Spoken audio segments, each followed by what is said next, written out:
You need to leave my classroom right now. Mr. Nicholas's words weren't a suggestion, they were a threat, and everyone in room 114 knew it. His shadow fell across Amira Downs' desk like a storm cloud, his face twisted with the kind of anger that had nothing to do with teaching and everything to do with control. The 10-year-old girl pressed her hand against her stomach where nausea churned, her dark skin glistening with fever sweat, her body screaming for help. Her voice was too weak to request. "Please, sir, I'm really not feeling well," she whispered, each word requiring effort she didn't have. Nicholas didn't care. His son Ryan watched from the front row with a smirk that said he knew exactly what was coming next. Ryan had poisoned the well that morning. "Dad, she called you a name during recess yesterday." He'd lied with the ease of someone who'd never faced real consequences. Nicholas believed him instantly because fathers like him always do. Now, staring down at Amira's trembling form, he didn't see a sick child. He saw defiance. He saw disrespect. He saw an opportunity to remind everyone who held power in this room. "If you are listening right now, help me prove something wrong. My mother said I wouldn't reach 10,000 subscribers, but I believe stories like this deserve to be heard.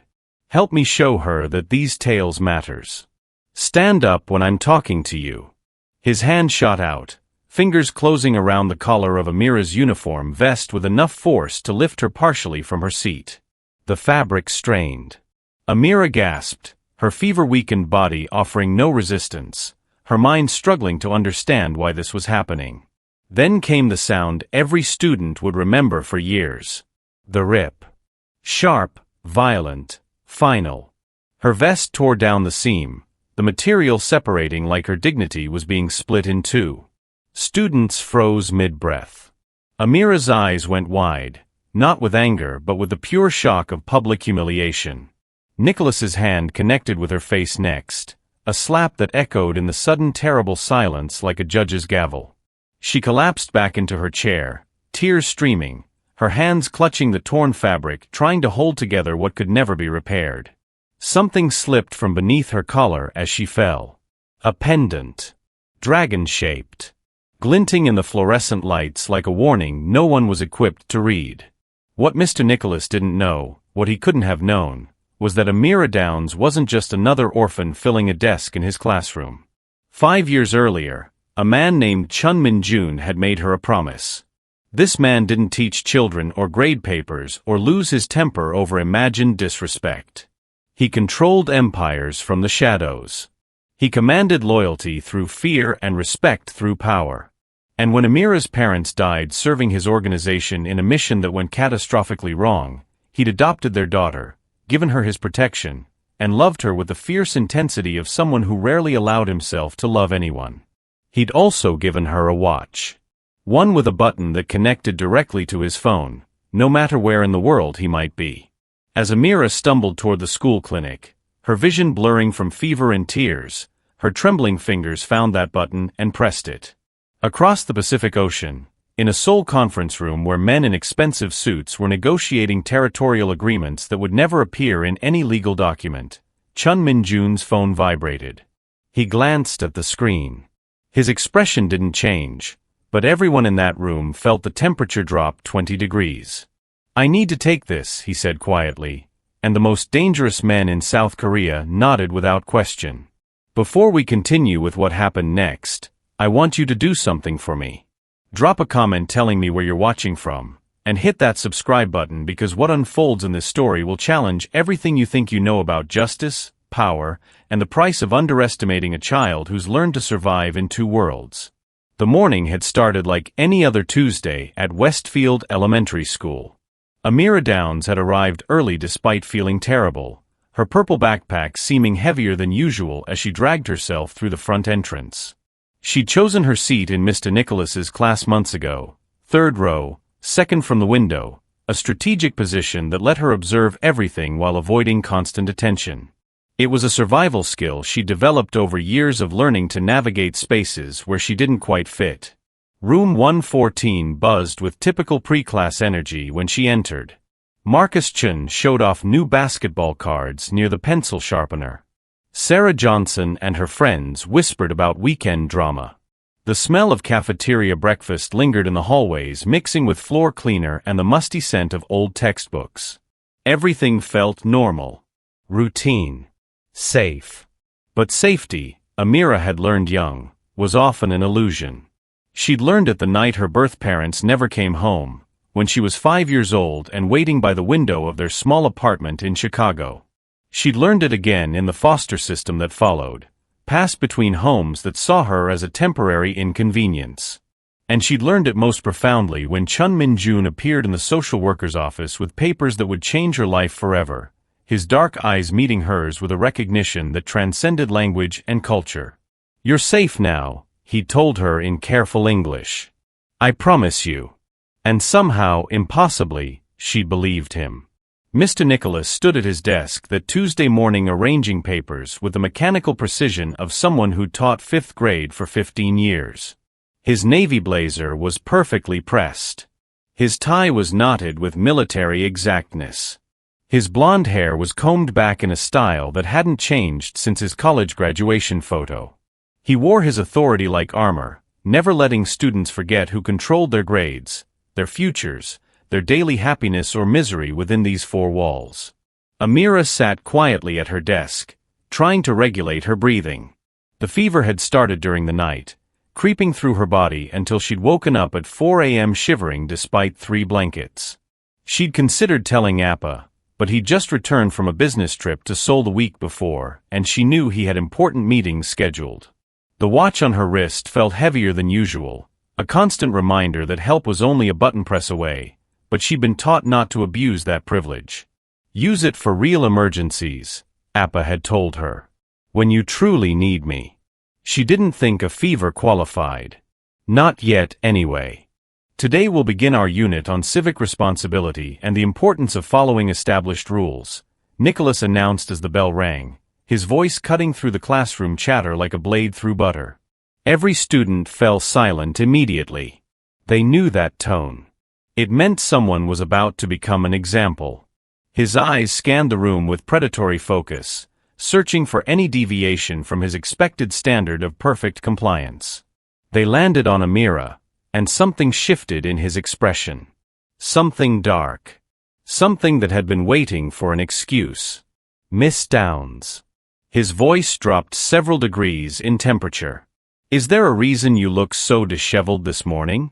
Have we forgotten that appearance reflects character?"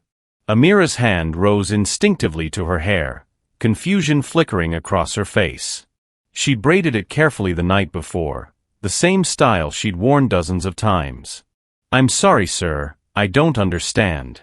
I'm not feeling very well today." Her voice came out smaller than she intended, and she hated herself for it. 5 years with Chun Min-Jun had taught her strength, but sickness had a way of reducing everyone to their most vulnerable self. Ryan Nicholas, seated in his privileged position at the front of the classroom, saw his opportunity and seized it. He leaned forward with theatrical concern. "Dad, I should probably tell you something. Yesterday during recess, Amira said some really disrespectful things about you. I didn't want to get her in trouble, but it was pretty bad." The lie hung in the air like poison gas. Several students shifted uncomfortably, knowing Ryan's words were complete fiction, but none of them possessed the courage to contradict the teacher's son. Marcus Chun caught Amira's eye from across the room, his expression apologetic but helpless. Sarah Johnson looked down at her desk, her face flushed with second-hand shame. Amira felt the room tilt slightly.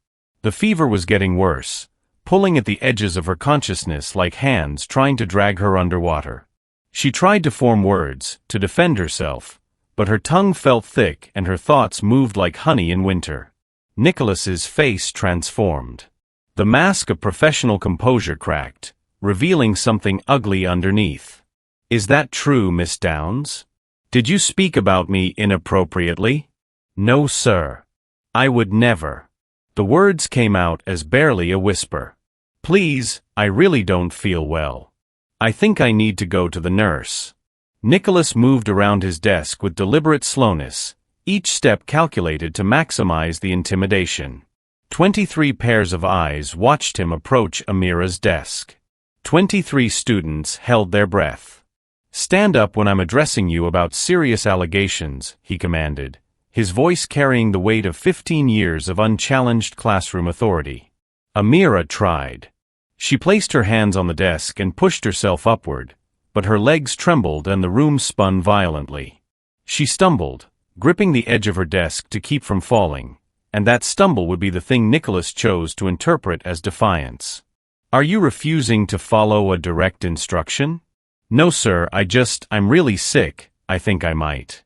Her sentence dissolved into nothing as nausea surged up her throat. The pendant beneath her shirt, the dragon Appa had given her on her 8th birthday, pressed against her skin like a heartbeat. "You're protected," he told her when he fastened the chain around her neck. "Always remember that." But in this moment, protection felt very far away, and Mr. Nicholas was reaching for her collar with hands that had forgotten how to be gentle with children who couldn't fight back. Nicholas's fingers closed around Amira's uniform collar with a grip that spoke of rage barely contained beneath a veneer of disciplinary authority. "I asked you a question, Miss Downs, and I expect an answer. Are you refusing to comply with classroom rules?" His face was inches from hers now, close enough that she could smell coffee on his breath and see the tiny blood vessels webbed across his nose, evidence of anger that lived permanently just beneath his skin. The classroom had gone beyond silent. It had entered that terrible vacuum of anticipation where even breathing seemed too loud, where every student's nervous system screamed danger, but their bodies remained frozen in their seats. This was the moment they'd all feared since the first day of school, when Nicholas had made his expectations crystal clear. "In my classroom, there is one authority, and it isn't you." Amira's vision doubled briefly, the fever playing tricks with her perception. For just a second, she saw two Mr. Nicholases, both equally angry, both equally terrifying in their self-righteous fury. "Sir, please," she managed, her voice cracking. "I'm going to be sick. I need to go to the bathroom." It wasn't defiance. It was biology. Her body was shutting down, redirecting all resources to fighting an infection that had been brewing for days, and standing upright was requiring more energy than she had available. What happened next took 3 seconds, but would replay in slow motion in the minds of 23 witnesses for the rest of their lives. Nicholas yanked upward on Amira's collar, pulling her partially out of her seat with enough force to lift her small frame several inches. The navy vest of her uniform, already strained by the awkward angle, began to tear at the shoulder seam. The sound started as a small rip, almost quiet, like paper being folded wrong. Then it grew louder, sharper, more violent.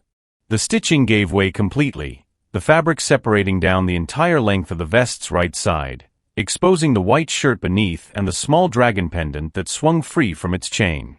Amira gasped, not from pain but from the shock of public violation. In her fever-addled mind, the tearing sound merged with other memories, other moments of helplessness. Being pulled from her birth mother's apartment by social workers. Being moved from one foster home to another in garbage bags because no one had given her a proper suitcase.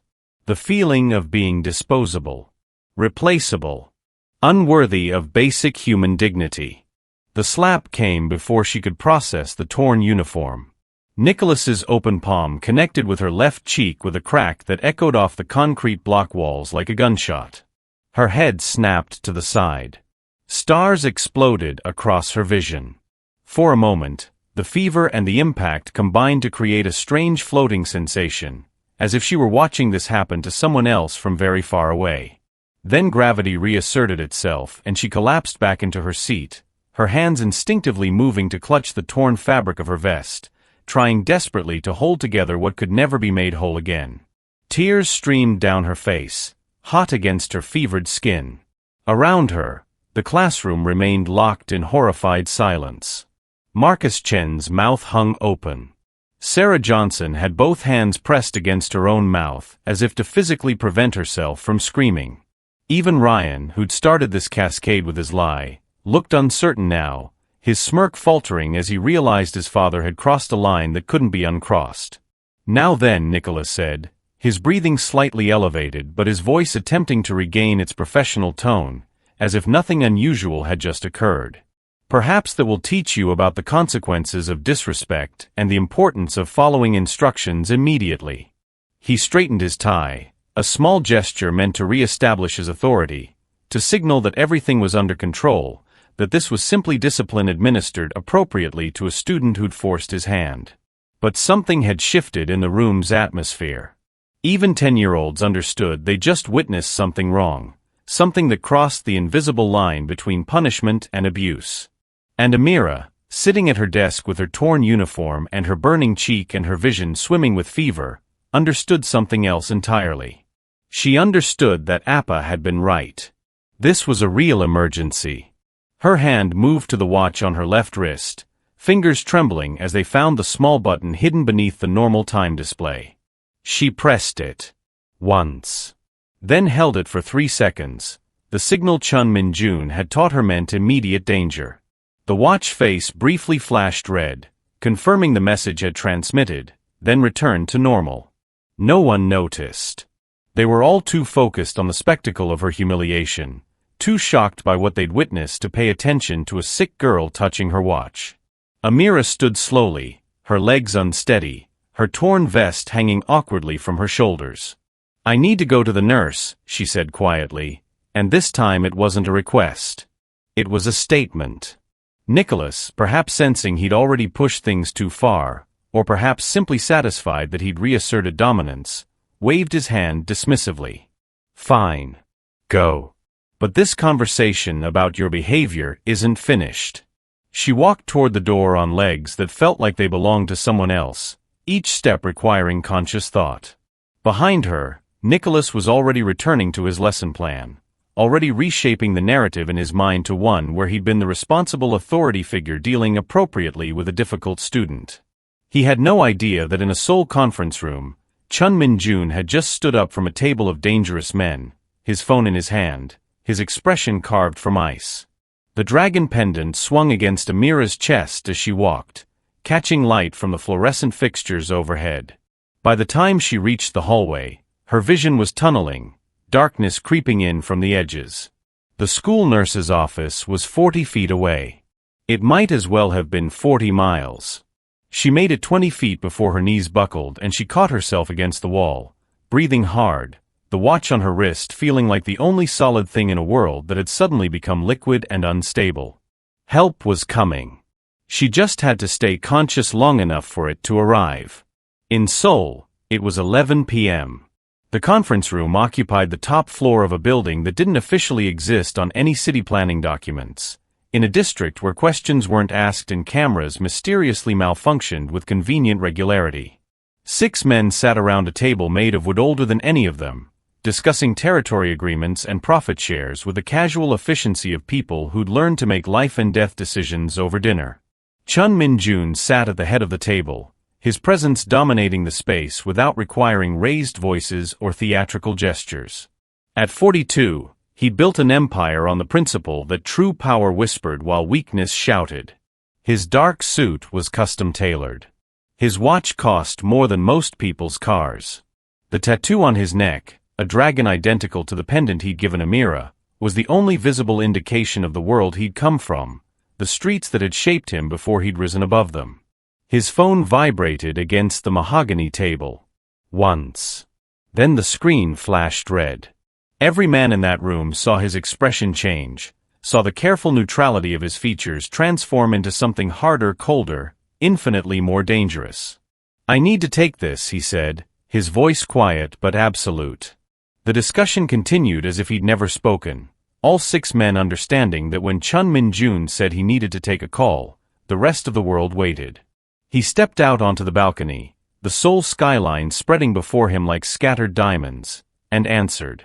The voice that came through wasn't Amira's. It was the school nurse, Mrs. Patricia Chun, and her words tumbled out in a rush of professional concern barely masking personal fear. "Mr. Chun, I'm so sorry to bother you. I know it's late there, but Amira just arrived at my office and she's in bad shape. She has a fever of 102.3, her uniform is torn, there's a handprint on her face, and she's barely conscious. She pressed her emergency button and I found her collapsed in the hallway. I need your permission to call an ambulance, and I need to know what happened because this looks like," she paused, choosing her words carefully, "like someone hurt her." Chun Min-Jun's free hand gripped the balcony railing hard enough that his knuckles went white. His voice, when he spoke, retained its quiet tone, but something beneath it had gone absolutely glacial. "Tell me exactly what you see." Mrs. Chun described it. The torn vest. The red mark on Amira's cheek that was already beginning to bruise. The way the child had whispered, "I'm sorry, Appa. I didn't want to bother you," before slipping into semi-consciousness. The dragon pendant still clutched in her small fist like a lifeline. As the nurse spoke, Chun Min-Jun's mind was already moving through possibilities, strategies, responses. He'd built his empire by staying 3 moves ahead of everyone else, and right now his brain was calculating trajectories of consequence with computer-like precision. "Call the ambulance," he said. "I'm authorizing any medical treatment she needs. I'll be on the next flight, but that's 14 hours minimum. Until I arrive, no one speaks to her alone. You stay with her. I'm sending local people to the hospital who'll arrive within the hour." His voice dropped even lower. "And I need you to tell me who did this to my daughter." There was a pause. Then Mrs. Chun, who'd been a school nurse for 23 years and had seen almost everything, took a breath and said the words that would seal Mr. Nicholas's fate. "Her teacher, Mr. Nicholas. Students are saying he grabbed her uniform and tore it, then slapped her when she said she was sick. They're saying it happened in front of the whole class." Chun Min-Jun stood on that balcony for exactly 10 seconds after the nurse hung up, staring out at Seoul's glittering nightscape while his mind processed information and formulated response. Then he made 3 more calls. The first was to his second-in-command, Ji-hoon, whose voice answered on the first ring. "I need you to book me on the next flight to the States and activate our Chicago contacts. Send 3 people to Westfield Elementary School immediately. Dress them properly. I want them visible, but professional. School officials need to see them and understand that Amira isn't unprotected." The second call was to his legal team. "By morning, I want a complete background file on a teacher named Nicholas at Westfield Elementary. Everything. Work history, complaints, financial records, parking tickets, social media, everything." The third call was to someone who didn't have a name in his phone, just a number. "I need surveillance and information gathering. Education sector. Target is a teacher who put his hands on a child. And I need it fast." Then he walked back into the conference room where 6 dangerous men were still discussing profit margins and territorial boundaries, and he said 4 words that ended the meeting immediately. "Gentlemen, we're finished here." They didn't ask questions. They simply stood, gathered their materials, and left, because they understood that tone. It was the tone Chun Min-Jun used when someone had made a catastrophic error in judgment and was about to discover exactly how catastrophic it was. He had 14 hours on a plane to decide what kind of justice was appropriate for a man who terrorized a sick child. 14 hours to balance the part of him that wanted immediate violent retribution against the part of him that Amira had helped develop, the part that understood her voice would eventually ask him to show mercy. 14 hours to transform from a father's rage into something more calculated, more devastating, more permanent than simple violence. By the time his plane touched down in Chicago, Mr. Nicholas's entire life would already be unraveling, and he wouldn't even know it yet. At Westfield Elementary School, the lunch period after the incident proceeded with artificial normalcy that fooled absolutely no one. Students whispered in tight clusters. Teachers moved through the hallways with the rigid posture of people pretending they hadn't heard anything unusual. And in room 114, Mr. Nicholas taught his afternoon social studies lesson with the casual confidence of someone who believed he'd successfully reasserted authority and that consequences, if they came at all, would be minimal. He was wrong on both counts. The 3 men arrived at 1:15 p.m., precisely 45 minutes after Chun Min-Jun's phone call to Ji-hoon. They wore tailored black suits that were expensive enough to signal wealth but conservative enough to avoid theatrical intimidation. Their faces were professionally neutral. Their movements were precise. They walked through the main entrance of Westfield Elementary like they had every right to be there, which in a sense they did. They were protecting their employer's interests, and those interests currently lay in a hospital bed with a 103-degree fever and a bruised face. The school secretary, Mrs. Patterson, looked up from her desk and felt her welcoming smile freeze halfway to her face. Something about these three men triggered every instinct she developed over 30 years of dealing with difficult parents, aggressive lawyers, and occasionally dangerous individuals. "May I help you?" she managed, her hand unconsciously moving toward the phone. The lead man, whose name was Victor Chun and who'd been handling Chun Min-Jun's American operations for 6 years, produced a business card and set it gently on her desk. "We're here on behalf of Amira Downs and her legal guardian, Mr. Chun Min-Jun. We understand there was an incident in her classroom this morning involving a teacher. We'd like to speak with your principal and will need access to any security footage of the relevant areas." His English was perfect, accentless, probably educated at an Ivy League school. His tone was polite. And yet Mrs. Patterson felt a chill run down her spine because she understood instinctively that this wasn't a request she could refuse. Principal Henderson was in his office reviewing budget reports when Mrs. Patterson buzzed him, her voice carrying a tremor he'd never heard before. "Sir, there are 3 gentlemen here who need to speak with you about Amira Downs. I think you should see them immediately." Within 2 minutes, Victor Chen and his 2 associates were seated in Henderson's office, and within 5 minutes, Henderson understood that whatever had happened in Nicholas's classroom that morning was about to become the most significant crisis of his administrative career. "We represent Mr. Chun Min-Jun's interests regarding his adopted daughter, Amira," Victor explained, his hands folded calmly on Henderson's desk. "We understand that a teacher, Mr. Nicholas, physically assaulted her this morning during class. She's currently hospitalized with a fever and injuries sustained during the assault. We'll need copies of all relevant documentation, witness statements from students, and security footage. Additionally, Mr. Chun has authorized me to inform you that he'll be arriving from Seoul this evening and will expect a full explanation of how his daughter came to be physically attacked by a member of your staff." Principal Henderson's face had gone through several color changes during this speech, finally settling on a shade somewhere between ash and chalk. We weren't informed of any incident," he stammered, which was a lie. 2 teachers had already mentioned the rumors circulating about Nicholas and the torn uniform. Henderson had chosen to wait for the full story before acting, a decision that was now revealing itself to be catastrophic. "I'll need to investigate these allegations thoroughly before I can." "Mr. Henderson," Victor interrupted gently, with a kind of politeness that was somehow more threatening than shouting. "We're not asking you to take action before your investigation. We're simply ensuring that your investigation is thorough, documented, and completed in a timely manner. We'll be observing the process.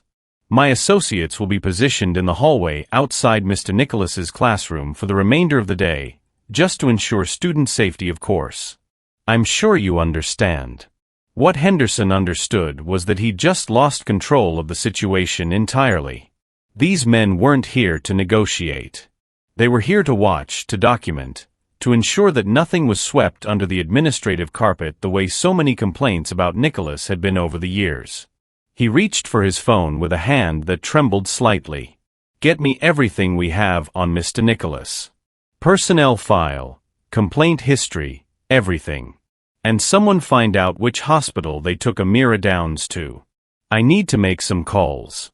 By 2 p.m., 2 of Victor's associates had taken up positions in the hallway outside room 114, standing with perfect posture on opposite sides of the corridor, their presence impossible to ignore.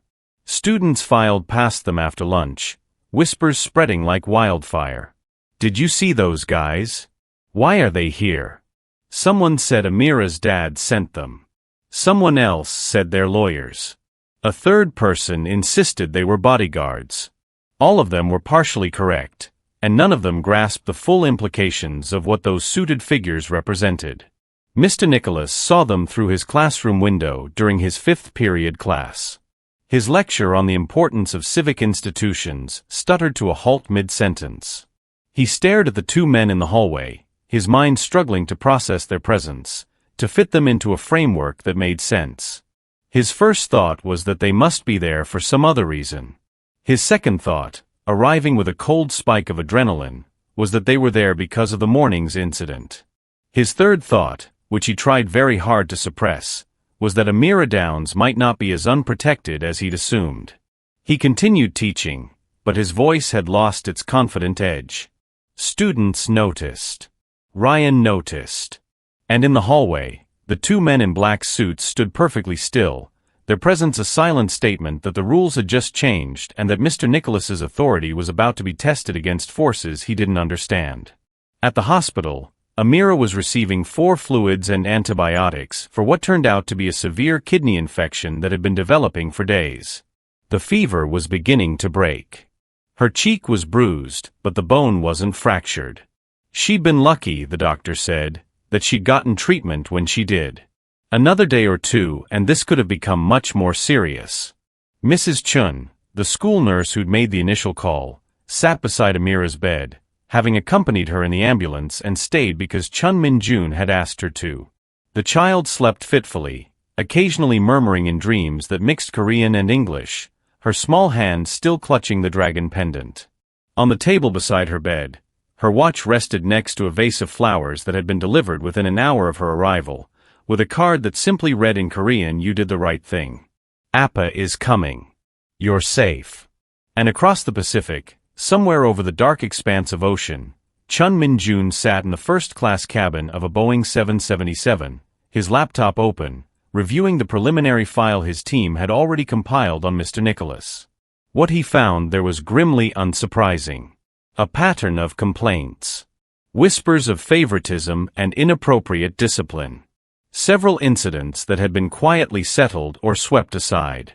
This wasn't a good teacher having a bad day. This was a problematic teacher who'd been allowed to continue teaching because institutions protect themselves first and students second. He read every page with the careful attention of someone building a case, and by the time the plane began its descent into Chicago, he knew exactly how to dismantle Mr. Nicholas's career with surgical precision. Not through violence. Not through intimidation. But through the same institutional systems that had protected Nicholas for so long. Sometimes the most devastating justice came from forcing people to face the consequences of their own actions in the harsh light of documentation and accountability. The plane touched down at 6:47 p.m. Chicago time. Chun Min-Jun cleared customs by 7:15. A car was waiting. By 8 p.m., he was walking through the hospital corridors toward his daughter's room, his expression carved from granite, his mind already moving through the next phases of ensuring that what happened to Amira would never happen to any child in that school again. The first email arrived in Principal Henderson's inbox at 11:43 p.m. that Tuesday night. He was still at school, had been there for 12 straight hours reviewing files and making phone calls and slowly realizing the magnitude of what had been allowed to occur under his watch. The email came from an address he didn't recognize, with a subject line that read simply "Documentation regarding Mr. Nicholas you may find relevant." Inside were scanned copies of complaint letters dating back 7 years. Parents who'd written concerns about Nicholas's treatment of their children. A complaint from a former teacher's aide about inappropriate discipline methods. 3 separate incidents where students had reported being humiliated or physically grabbed. All of them had been addressed through internal procedures that resulted in verbal warnings and promises to improve. None of them had led to serious consequences because Nicholas was tenured, experienced, and skilled at framing his actions as necessary discipline for difficult students. But seeing them compiled in one document, laid out chronologically with dates and details, created a pattern that was impossible to ignore. This wasn't a teacher who'd made one mistake. This was a teacher who'd been making variations of the same mistake for nearly a decade, and the school's administrative response had been to manage the complaints rather than address the behavior. Henderson stared at the email for a long time. He tried to trace the sender, but the address was encrypted, routed through servers in 3 different countries. Whoever had compiled this file had resources that made Henderson's hands go cold. He forwarded the email to the school board president with a message that simply said, "We need to convene an emergency meeting. This is bigger than I thought." The second email arrived at 2:34 a.m. Wednesday morning, this time going to every member of the school board simultaneously. It contained security footage that Henderson hadn't known existed, because it came from a camera angle that wasn't part of the school's official system. Later analysis would reveal it had been captured by a small device temporarily mounted on a hallway light fixture by one of Victor's associates. The footage showed Mr. Nicholas grabbing Amira's collar, showed the vest tearing, showed the slap with crystal clarity, showed Amira collapsing back into her seat. Attached to the video was a simple note: "A teacher assaulting a sick child in front of 23 witnesses. Your liability exposure is considerable. The statute of limitations for civil action is 2 years. Documentation of the injury and the incident is extensive. Your insurance carrier might want to review this footage. So might the Department of Child and Family Services. So might local media, though we're currently choosing to handle this privately in hopes that the institution will demonstrate appropriate accountability." The implicit message was clear. Protect Nicholas, and this goes public. Deal with it appropriately, and maybe this stays contained. The school board president read the email at 3:15 a.m., unable to sleep after Henderson's first message. He immediately called 2 other board members. By 4 a.m., they'd agreed on an emergency meeting for Wednesday evening and a decision to place Nicholas on immediate administrative leave pending investigation. But Chun Min-Jun's team wasn't finished.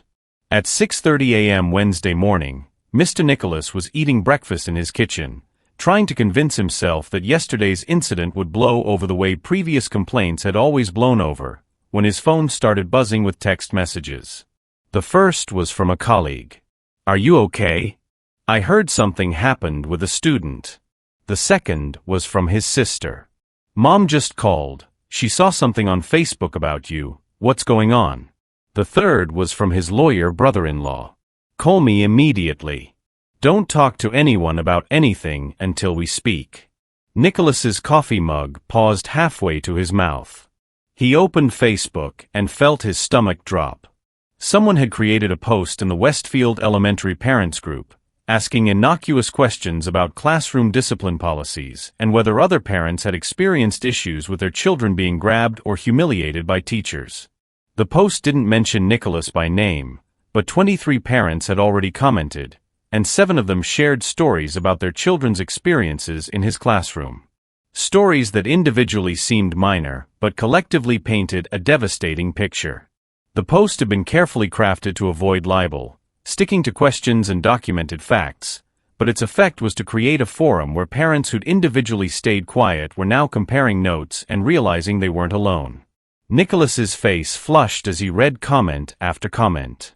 "My son came home crying after Mr. Nicholas yelled at him for asking to go to the bathroom. My daughter said he grabbed her arm hard enough to leave marks when she didn't finish her homework. He plays favorites. Everyone knows his son Ryan gets away with everything." Nicholas's hands trembled as he scrolled. This couldn't be happening. This had to be a coordinated attack. But who would have the resources and the motivation to? His thought cut off as he remembered the 3 men in suits. The ones who'd appeared in his hallway yesterday afternoon. The ones who'd stood there for hours, silent and watchful, their presence making every student and teacher uncomfortable. He'd asked Principal Henderson about them and received a vague answer about legal representatives for a student. At the time, he'd dismissed it. Now, seeing his professional life disintegrating in real time on social media, he understood that those men represented something far more organized and far more dangerous than a typical parent complaint. His phone rang. Principal Henderson's voice came through tight and formal. "Mr. Nicholas, I need you to come to my office before school starts this morning. We have some matters to discuss regarding yesterday's incident. Bring your union representative. This is effective immediately. You're being placed on paid administrative leave pending an investigation into allegations of inappropriate conduct." The words hit Nicholas like physical blows. Administrative leave. Investigation. His mind raced through implications. This wasn't just going to blow over. This was escalating. And somehow, impossibly, it was escalating faster and more comprehensively than any complaint had ever escalated before. What Nicholas didn't know was that while he'd been sleeping, Chun Min-Jun's legal team had been working through the night, filing formal complaints with the State Department of Education, submitting detailed reports to Child Protective Services, and preparing a civil lawsuit that named not just Nicholas but the entire school district for negligent supervision and failure to address a documented pattern of abusive behavior. The lawsuit wouldn't be filed immediately. It existed as leverage, a nuclear option being held in reserve while the school was given the opportunity to demonstrate appropriate response. By noon Wednesday, the situation had metastasized beyond Nicholas's worst nightmares. A reporter from the local news had somehow gotten wind of the story and called the school asking about allegations of teacher misconduct. The Department of Child and Family Services had opened a case file and scheduled interviews with students who'd witnessed the incident. The teachers' union representative had reviewed the video footage and told Nicholas bluntly that while they'd provide representation, the visual evidence made this case nearly impossible to defend. And through it all, Victor Chen and his associates maintained their quiet presence, observing, documenting, ensuring that every step of the process was followed precisely and that no evidence mysteriously disappeared or was downplayed. They weren't interfering with the investigation. They were simply making sure it happened, thoroughly and transparently, in a way that left no room for institutional cover-up. At the hospital, Amira's fever had finally broken. She woke Wednesday afternoon to find Appa sitting beside her bed, his face tired from the long flight but his eyes warm with relief. "You're awake," he said softly in Korean, taking her small hand in his. "How do you feel, little dragon?" "Tired," she whispered back. "Appa, is Mr. Nicholas in trouble because of me?" The question carried a weight of guilt that no 10-year-old should have to bear. Chun Min-Jun shook his head gently. "Mr. Nicholas is in trouble because of his own choices, daughter. You did nothing wrong. You were sick, you asked for help, and instead of showing compassion he showed cruelty. The consequences he's facing are the result of his actions, not yours. Do you understand?" Amira nodded slowly, her fingers tracing the dragon pendant at her throat. "But what's going to happen to him?" Her voice was small, uncertain, already showing the compassion that Chun Min-Jun both admired and worried about, because the world didn't always reward compassion and sometimes mercy was mistaken for weakness. "That," he said carefully, "is something we need to talk about. Because part of being powerful is deciding how to use that power, and part of growing up is learning when justice should be tempered with mercy. What do you want to happen to him, Amira?" The question hung in the air between them, and Amira's answer would shape everything that came next. Amira was quiet for a long time, her small fingers still clutching the dragon pendant, while her mind worked through questions too complex for most children her age. Chun Min-Jun waited patiently, knowing that this moment mattered, that her answer would reveal whether his years of trying to raise her with both strength and compassion had taken root or whether trauma would push her toward vengeance. "I don't want him to hurt other kids," she finally said, her voice still weak but gaining strength. "Like, ever again. He shouldn't be able to teach if he's going to grab people and hit them. That's not okay."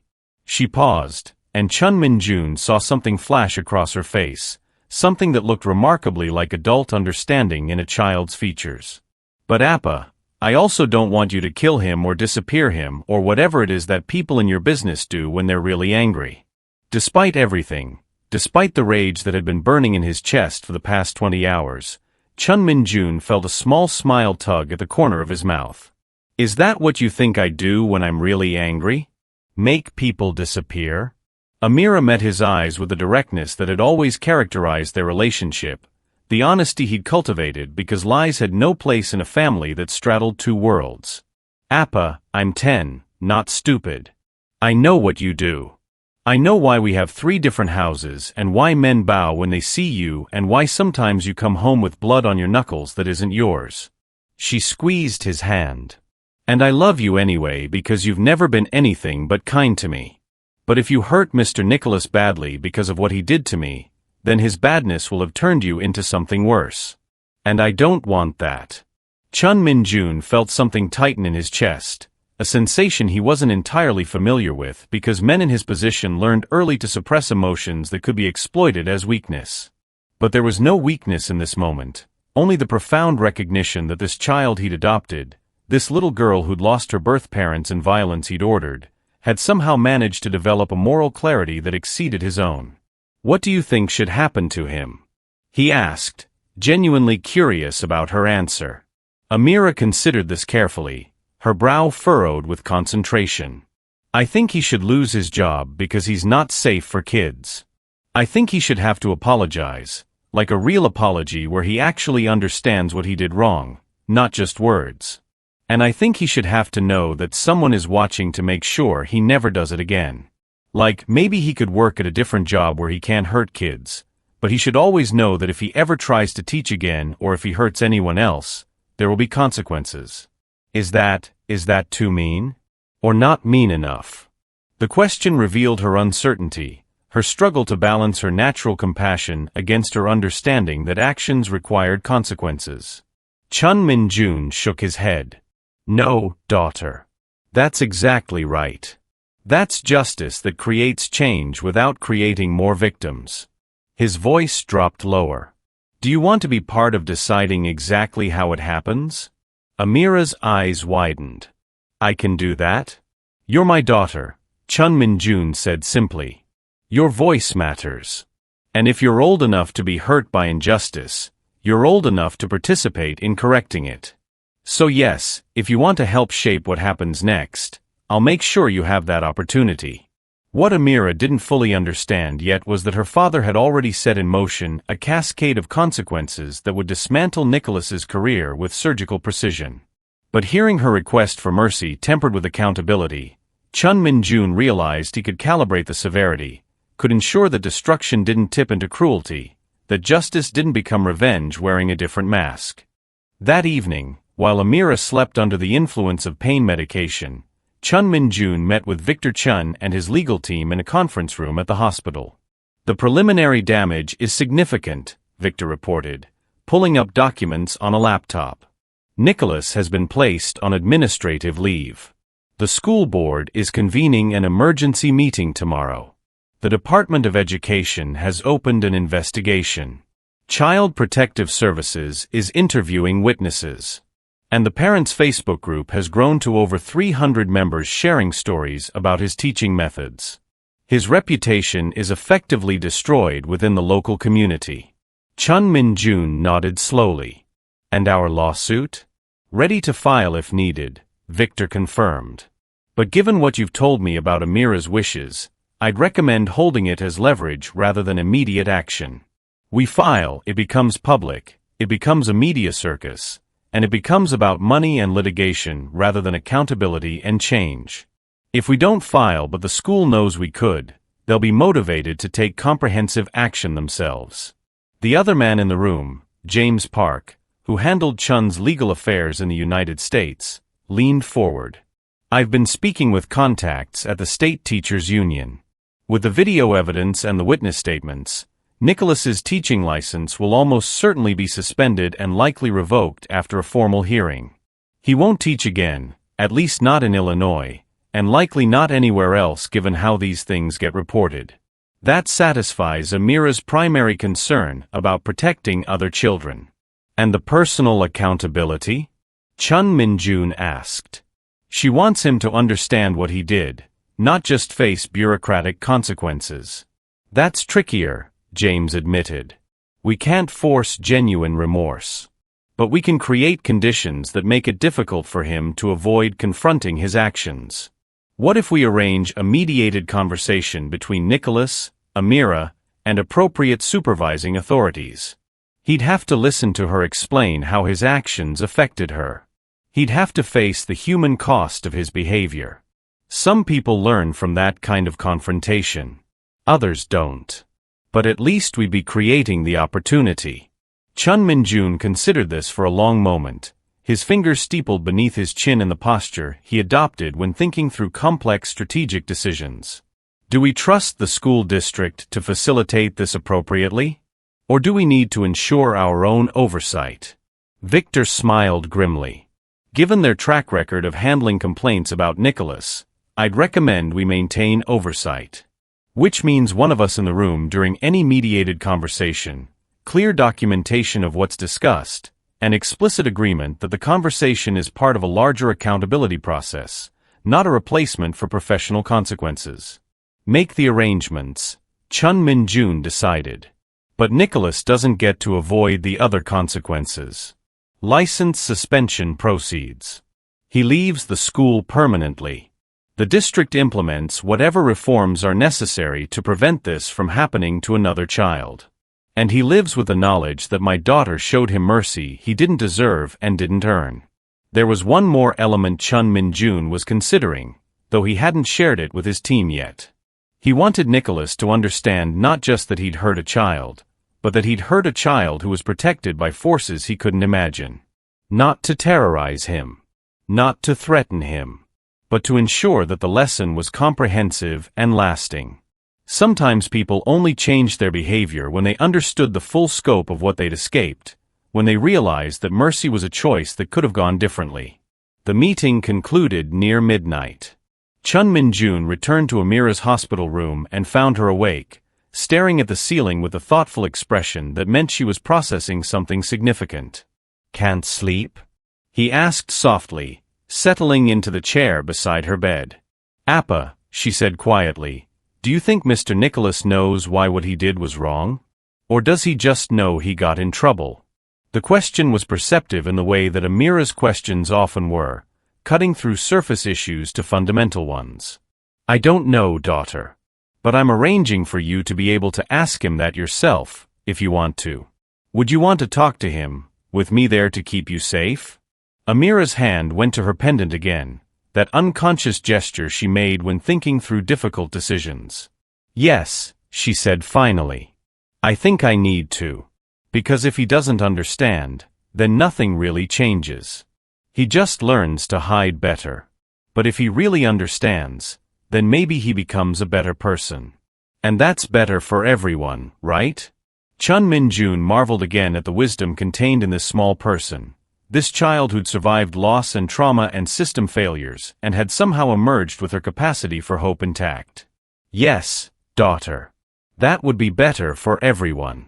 Outside the hospital room, in the quiet corridors where night shift nurses moved with soft-souled efficiency, the machinery of consequence continued to turn. Documents were being filed. Interviews were being scheduled. A teacher's career was being systematically dismantled through official channels with unofficial pressure ensuring the process couldn't be derailed or delayed. And at the center of it all was a 10-year-old girl in a hospital bed, holding a dragon pendant and trying to figure out how to balance justice with mercy in a world that rarely rewarded such balance. Tomorrow would bring the confrontation. Tomorrow would reveal whether Mr. Nicholas was capable of genuine remorse or whether his apology would be nothing more than self-preservation wearing regret as camouflage. Tomorrow Amira would face the man who'd hurt her and would demand from him something more valuable than his punishment. She would demand his understanding. And whether he could provide it would determine not his fate, which was already sealed, but his character. The mediated conversation was scheduled for Thursday afternoon in a conference room at the school district's central administrative building, neutral territory that belonged neither to the school nor to Chun Min-Jun's world.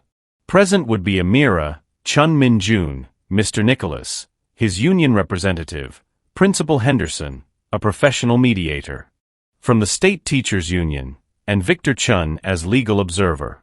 The room had been chosen specifically because it was windowless and private, a space where difficult truths could be spoken without performance or audience. Amira had been released from a hospital that morning, her infection responding well to antibiotics, her physical wounds healing faster than the psychological ones. She wore a new school uniform that Appa had purchased, identical to the one Nicholas had torn except this one carried no memories of violence. The bruise on her cheek had faded to a yellowish purple that makeup couldn't quite hide. She'd refused the makeup anyway. "I want him to see what he did," she told her father with quiet determination. They arrived 15 minutes early. Chun Min-Jun had dressed in a tailored charcoal suit that spoke of wealth without ostentation, his dragon tattoo visible above his collar as a deliberate choice. He wanted Nicholas to see it, to make connections, to understand in hindsight what he'd been too blind to recognize in the moment. This wasn't about intimidation. This was about education. Sometimes people needed to see the full picture before they could understand the magnitude of their mistakes. Mr. Nicholas arrived exactly on time, flanked by his union representative, a tired-looking woman named Carol Simmons who'd been defending teachers for 23 years and had seen too many cases like this. Nicholas looked terrible. His usual perfect grooming had slipped. His tie was crooked. His eyes were shadowed with sleeplessness. He'd spent the past 48 hours watching his professional life collapse in slow motion, fielding calls from angry parents, reading social media posts that cataloged his failures, and confronting the reality that his teaching career was over. He saw Amira sitting at the conference table, saw the bruise on her face that his hand had created, and something flickered across his expression. Shame? Regret? Fear? Amira couldn't quite read it, but she recognized that he wasn't the same towering authority figure who'd loomed over her desk 3 days ago. He looked smaller somehow, diminished. The mediator, a soft-spoken man named Dr. Robert Chun, unrelated to Victor despite the shared surname, opened the meeting with careful formality. We're here today to facilitate communication between Amira Downs and Mr. Nicholas regarding the incident that occurred on Tuesday morning. This is not a legal proceeding. Nothing said here will be used in formal disciplinary actions, which are proceeding through appropriate channels. This is an opportunity for direct dialogue about harm caused and accountability needed. His eyes moved to Amira. Would you like to begin by sharing how Tuesday's incident affected you? Amira looked at her father, who nodded encouragingly. Then she turned her gaze to Mr. Nicholas and spoke in a voice that was quiet but steady. I was really sick on Tuesday. I had a fever of 102 degrees and a kidney infection that I didn't know about yet. I felt like I was going to throw up. When I asked to go to the nurse, you didn't believe me. You grabbed my uniform and ripped it. Then you hit me. In front of everyone. She paused, letting the words settle. I didn't understand why you were so angry. I still don't. Ryan lied about me saying mean things about you, but even if I had said something mean, I was sick. I needed help. And you hurt me instead. The silence that followed was heavy with discomfort. Nicholas's face had gone pale. His union representative was taking notes with mechanical precision, her expression carefully neutral. Principal Henderson stared at the table. Only Chun Min-Jun watched Nicholas directly, his dark eyes missing nothing, cataloging every micro-expression and nervous gesture. Mr. Nicholas, Dr. Chun said gently, would you like to respond? Nicholas cleared his throat. His voice when he spoke was rough, like he'd been crying or shouting, maybe both. I'm sorry. I shouldn't have. His words trailed off, inadequate and incomplete. He tried again. I was wrong. I let my anger control me. I believed Ryan without questioning him because I always believe him and that's not fair to other students. I should have listened when you said you were sick. I should never have put my hands on you. I'm so sorry. Amira listened to this with the same careful attention she gave to everything important. Then she asked a question that cut to the heart of everything. Do you understand why it was wrong? Or are you sorry because you got in trouble? The question hung in the air like a challenge. Nicholas's mouth opened and closed. This child, this 10-year-old he terrorized, was asking him to demonstrate genuine moral reckoning, not just performative regret. It was a test he hadn't prepared for, and everyone in the room waited to see if he could pass it. Nicholas began, then stopped. He took a breath and started over. When I first heard about the investigation, I was angry at myself for being caught. I thought about how to defend my actions, how to explain them as appropriate discipline. I didn't think about you at all. He looked directly at Amira for the first time, and his eyes were wet. It took me 2 days of reading parent complaints and watching that video and seeing your face to realize that I've been hurting kids for years and calling it teaching. I've been using my authority to make myself feel powerful instead of using it to help students learn. And I'm sorry not just because I lost my job, though I did. I'm sorry because you deserved better. Every student I ever grabbed or humiliated or dismissed deserved better. Tears were streaming down his face now, and whether they were genuine remorse or self-pity or some complicated mixture of both, Amira couldn't entirely tell. But there was something in his voice that sounded like actual understanding, like he'd been forced to look at himself honestly for perhaps the first time in his career and hadn't liked what he'd seen. Chun Min-Jun spoke for the first time, his voice quiet but carrying absolute authority. Mr. Nicholas, do you understand who my daughter is? Not just her name, but who she is to me and what protection she carries. Nicholas swallowed hard, his eyes moving to the dragon tattoo, to Victor Chen sitting motionless in the corner, to the expensive suit and the controlled power that radiated from this man like heat from pavement. I think so. I understand I made a terrible mistake. Not just a mistake, Chun Min-Jun corrected softly. A choice. You chose to believe a lie because it was convenient. You chose violence because it made you feel powerful. You chose to hurt a child who was asking for help.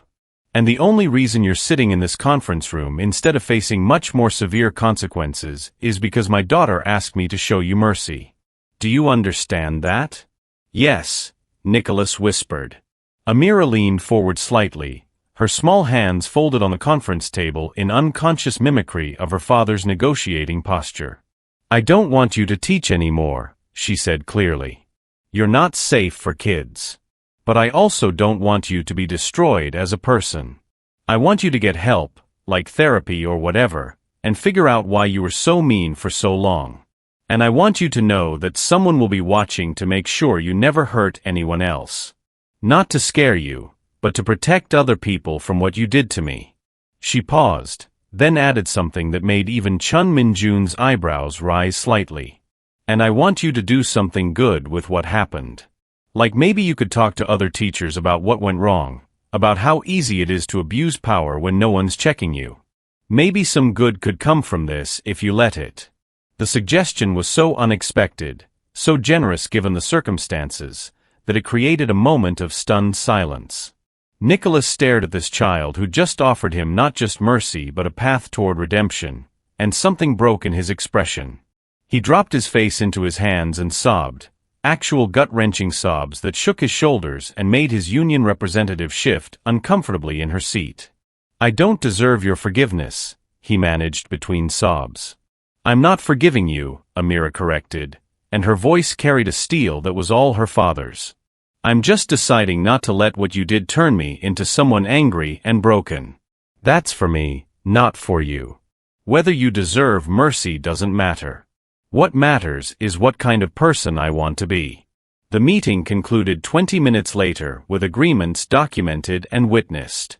Nicholas would resign immediately, would surrender his teaching license without formal hearing, would undergo mandatory counseling, and would make himself available if the district wanted him to participate in teacher training about appropriate discipline.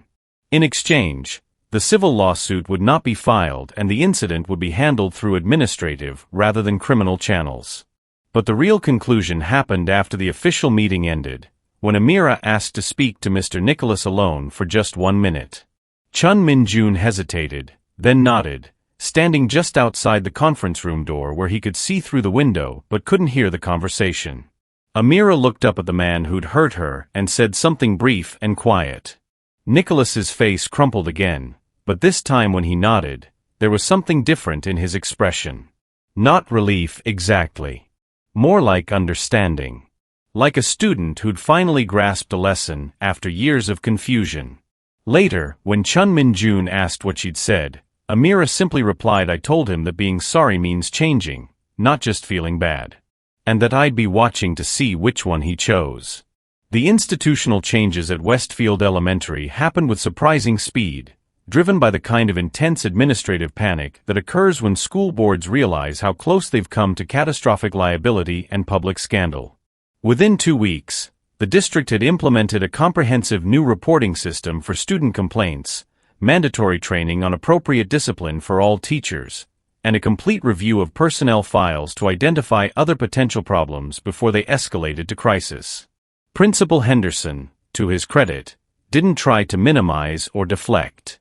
He took responsibility for failing to act on previous complaints about Nicholas and announced his retirement effective at the end of the school year. "I was more concerned with avoiding conflict than protecting students," he admitted in a staff meeting that became the stuff of legend among teachers who attended. "That's not acceptable, and I need to step aside for leadership that will prioritize student safety over administrative convenience." Mr. Nicholas quietly resigned and moved out of state, taking a job in accounting that kept him far away from children and classrooms. Whether he followed through on counseling, whether he truly changed or simply learned to hide better, Amira would never know for certain. But 6 months after the incident, she received a letter.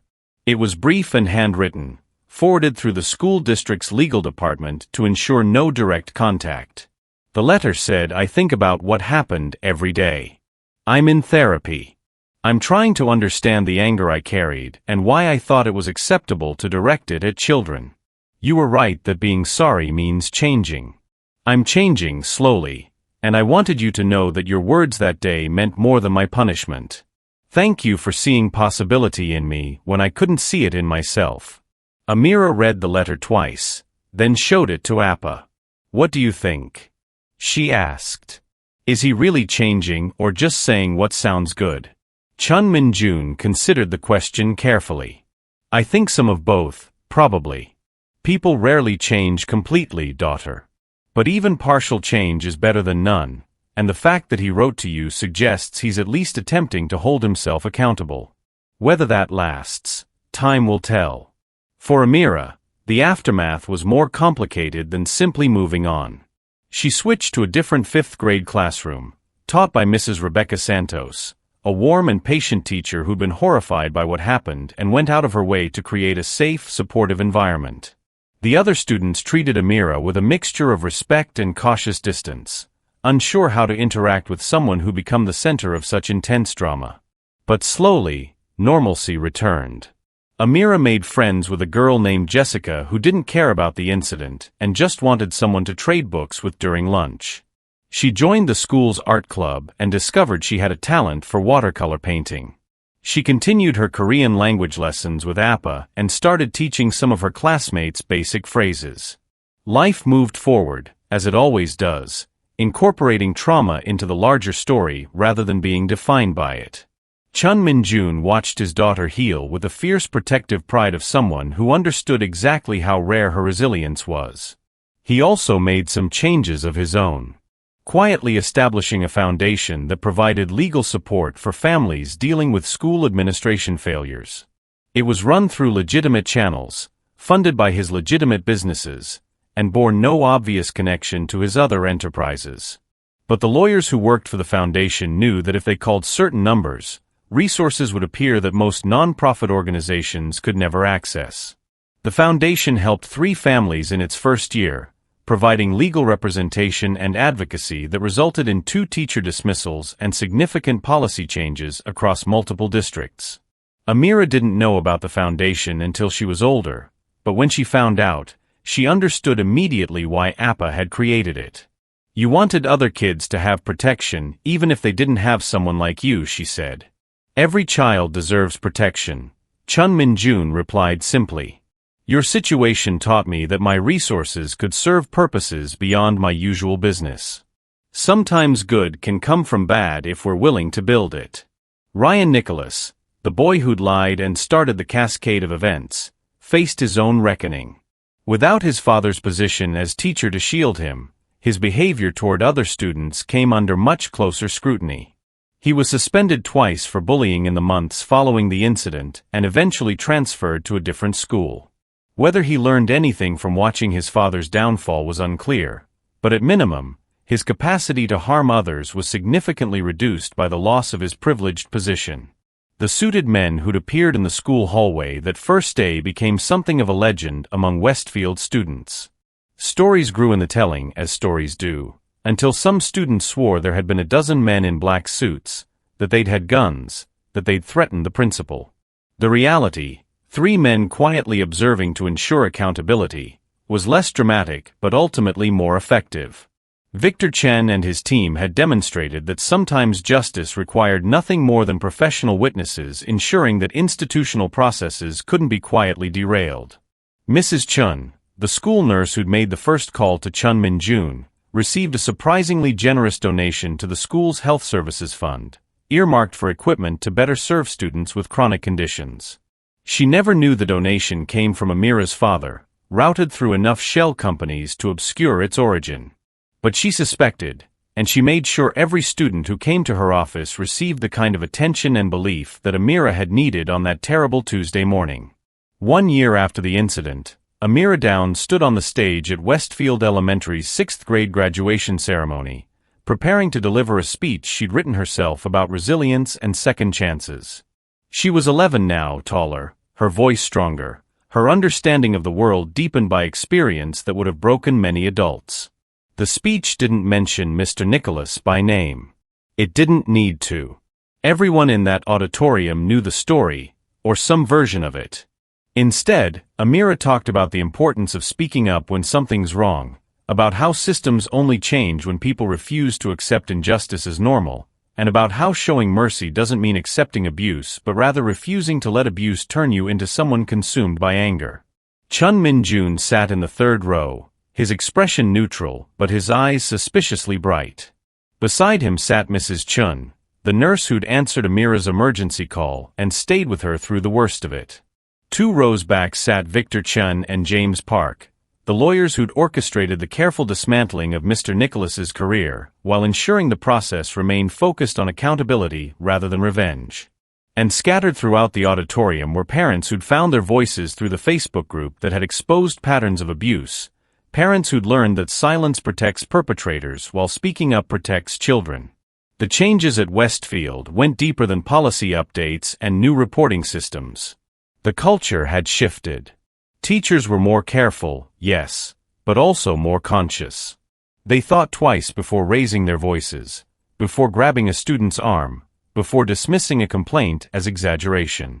Not because they feared lawsuit, though that was part of it, but because the incident had forced everyone to confront how easy it was for small abuses of power to escalate when left unchecked. Mrs. Santos, Amira's 6th grade teacher, had implemented a system where students could submit anonymous concerns about any adult in the building. She reviewed them weekly and forwarded anything substantive to administration with her own observations attached. In the first semester, she'd flagged a substitute teacher who'd made inappropriate comments to female students and a coach whose discipline methods bordered on hazing. Both situations were addressed before they could escalate to crisis. The system wasn't perfect, but it was better than the silence that had protected Mr. Nicholas. After the graduation ceremony, Amira found Appa in the parking lot, leaning against his car with the patient stillness of someone comfortable in his own skin. "You did well up there," he said simply, pulling her into a brief hug. "Your parents would have been proud." Amira had learned over the years that when Appa mentioned her birth parents, he did so without jealousy or competition. They were part of her story, woven into her identity, honored rather than erased. "I hope so," she said softly. "Do you think Mr. Nicholas watched the live stream?" The graduation ceremony had been broadcast online for relatives who couldn't attend in person. Chun Min-Jun had made sure Nicholas received the link, a subtle reminder that his actions had consequences that extended beyond his personal punishment, that the child he'd hurt had gone on to thrive and lead and inspire despite his attempt to break her spirit. "I don't know if he watched," Chun Min-Jun admitted. "But I hope he did. And I hope it taught him what real strength looks like. It's not the strength to hurt someone weaker than you. It's the strength to be hurt and choose growth over bitterness." They drove home in comfortable silence, the kind that exists between people who understand each other beyond words. The dragon pendant still hung around Amira's neck, though she'd added other jewelry over the years, gifts from friends and teachers and her own purchases. But the pendant remained closest to her heart, a reminder that protection came in many forms and that sometimes the most powerful thing a parent could give a child was the knowledge that they were never truly alone. That evening, Chun Min-Jun received a message through encrypted channels from one of his business associates in Seoul. The message was brief. The accounting firm where Nicholas works reports he volunteers at a non-profit on weekends, teaching financial literacy to low-income families. Keeps his head down. No incidents. Seems to have learned his lesson. Chun Min-Jun read the message twice, then deleted it. He'd been keeping distant tabs on Nicholas, not for revenge but for verification. Amira's mercy had been predicated on change, and he needed to confirm that change was happening. The report suggested it was, at least superficially. Whether Nicholas's transformation was complete or permanent remained to be seen, but the trajectory was promising. He didn't tell Amira about the surveillance. That burden was his to carry, the price of ensuring her safety and the safety of others. She'd chosen mercy and moved on with her life. He would carry the vigilance that made that mercy possible. Years later, when Amira was in high school, she would learn about her father's foundation and the families it had helped. She would understand then the full scope of what her experience had generated, how one incident of abuse and one child's courageous response had created ripples that protected dozens of other children. The realization would come with complicated emotions, gratitude mixed with the weight of knowing her trauma had become someone else's salvation. But on this graduation day, she was simply 11 years old, celebrating a milestone, surrounded by people who loved her and systems that had been forced to become better. Mr. Nicholas had lost everything he'd built over 15 years of teaching. Principal Henderson had retired early. Ryan Nicholas had been humbled by the loss of his privileged status.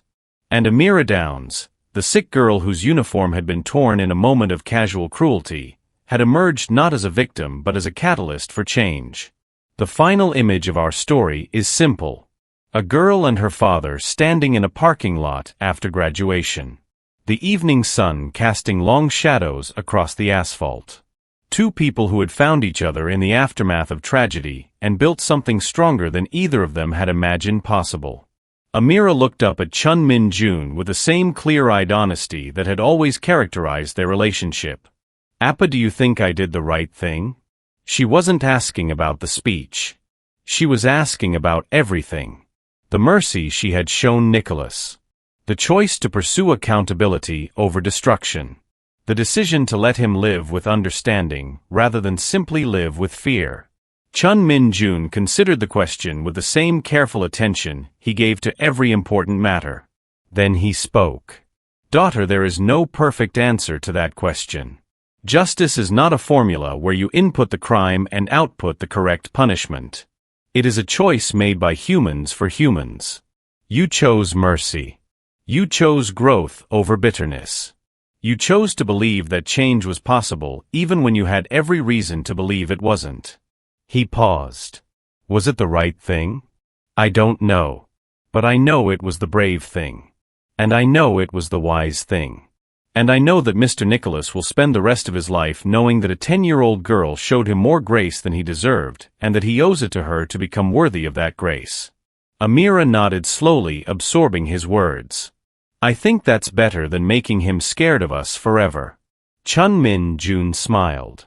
One of his rare real smiles that transformed his severe features into something almost warm. "Much better. Fear creates obedience. Understanding creates change. And change, daughter, is the only thing that actually makes the world safer for the next child who gets sick in a classroom and asks their teacher for help." They drove home through streets painted gold by sunset. The dragon pendant rested against Amira's heart. The watch on her wrist was silent because no emergency existed that required it. Somewhere in another state a man named Nicholas was finishing his shift at an accounting firm. Later that evening he would volunteer at a non-profit teaching financial literacy to families who had never been taught how to manage money. He would think about Amira as he did every day. He would remember the confrontation in the conference room and the look in her eyes when she told him that being sorry meant changing. He was trying to change. Imperfectly. Inconsistently. But trying. And at Westfield Elementary School, the systems that had failed Amira were slowly being rebuilt. Teachers were more careful. Administrators were more responsive. Students had voices that were actually heard. Nothing was perfect. Nothing ever is. But things were better than they had been. And that mattered. If you've watched this entire story, please subscribe and share it with someone who needs to hear it.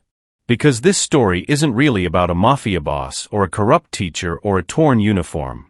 It's about what happens when ordinary people in ordinary situations make choices that seem small but create consequences that echo for years. Mr. Nicholas made a choice when he grabbed a sick child's collar. He chose cruelty over compassion, power over patience, his own ego over a student's well-being. Amira made a choice when she pressed that emergency button. She chose to ask for help instead of suffering in silence. She chose to trust that she mattered enough to be protected. Chun Min-Jun made a choice when he received that call. He chose to deploy resources and intelligence and pressure not for violence but for accountability.